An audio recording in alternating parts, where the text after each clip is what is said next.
ہر سال ایک معصوم لڑکی کو زیوروں سے سجا کر نیل کے حوالے کر دیا جاتا تھا۔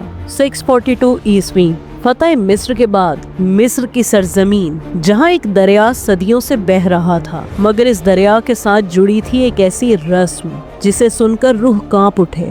ہر سال ایک معصوم لڑکی کو زیوروں سے سجا کر نیل کے حوالے کر دیا جاتا تھا۔ لوگوں کا عقیدہ تھا اگر یہ قربانی نہ دی گئی تو دریا رک جائے گا اور زمین بنجر ہو جائے گی۔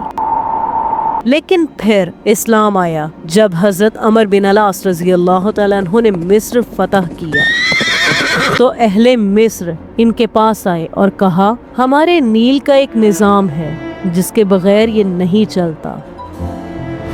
جب انہوں نے یہ خوفناک رسم بیان کی تو حضرت عمر بن العاص رضی اللہ تعالیٰ عنہ کا چہرہ بدل گیا۔ انہوں نے کہا اسلام ایسی رسموں کو ختم کرنے آیا ہے، یہ کبھی نہیں ہوگا۔ دن گزرتے گئے مگر اب کی بار نیل خاموش تھا، نہ پانی بڑھ رہا تھا نہ کم ہو رہا تھا۔ لوگوں کے دلوں میں خوف بیٹھ گیا، کھیت سوکھنے لگے اور آخرکار انہوں نے مصر چھوڑنے کا ارادہ کر لیا۔ یہ وہ لمحہ تھا جہاں ایمان اور خوف کا ٹکراؤ ہونے والا تھا۔ حضرت عمر بن العاص رضی اللہ تعالیٰ عنہ نے فوراً مدینہ کی طرف خط لکھا اور مدد طلب کی۔ مدینہ میں حضرت عمر بن خطاب رضی اللہ تعالیٰ عنہ کو یہ خبر ملی تو انہوں نے ایک فیصلہ کیا جو تاریخ بدلنے والا تھا۔ انہوں نے جواب میں ایک خط لکھا اور اس کے اندر ایک چھوٹا سا رکا بھی رکھا اور حکم دیا اس رکے کو نیل میں ڈال دینا۔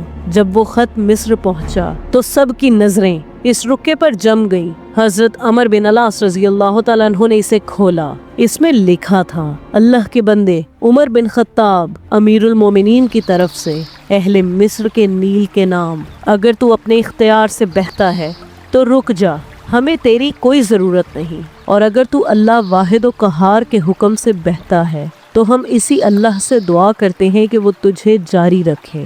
یہ الفاظ صرف الفاظ نہیں تھے، یہ اعلان تھا کہ کائنات کا نظام صرف اللہ کے حکم سے چلتا ہے۔ حضرت عمر بن العاص رضی اللہ تعالیٰ عنہ نے وہ رکا لیا اور نیل کے پانی میں ڈال دیا۔ رات گزر گئی، سب کی نظریں دریا پر تھیں اور پھر صبح ہوئی تو ایک ایسا منظر سامنے آیا جس نے سب کو حیران کر دیا۔ صرف ایک رات میں نیل کا پانی 16 ہاتھ بلند ہو چکا تھا۔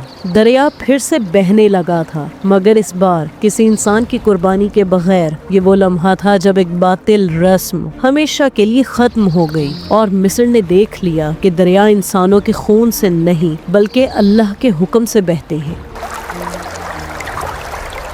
یہ واقعہ صرف ایک معجزہ نہیں تھا، یہ ایک پیغام تھا کہ اسلام انسان کو خوف سے نکال کر صرف اللہ پر یقین سکھاتا ہے۔ آج بھی جب ہم مشکلات میں گھر جاتے ہیں تو ہمیں یاد رکھنا چاہیے حل رسموں میں نہیں بلکہ اللہ پر یقین میں ہے۔ یہ واقعہ اسلامی تاریخ کی معروف کتاب البدایہ والنہایہ میں ابن کثیر نے نقل کیا ہے، اور صدیوں سے یہ روایت ہمیں ایک ہی سبق دیتی ہے، حل رسموں میں نہیں بلکہ اللہ پر یقین میں ہے۔ اگر آپ کو ایسے حقیقی اسلامی واقعات پسند ہیں تو اس ویڈیو کو لائک کریں اور ہمارے چینل دی اسلامک ٹریل بلیزرز کو سبسکرائب کریں، کیونکہ اگلی ویڈیو میں ہم لے کر آ رہے ہیں ایک اور دل دہلا دینے والا واقعہ جب ایک وبا نے پوری اسلامی سلطنت کو ہلا دیا تھا۔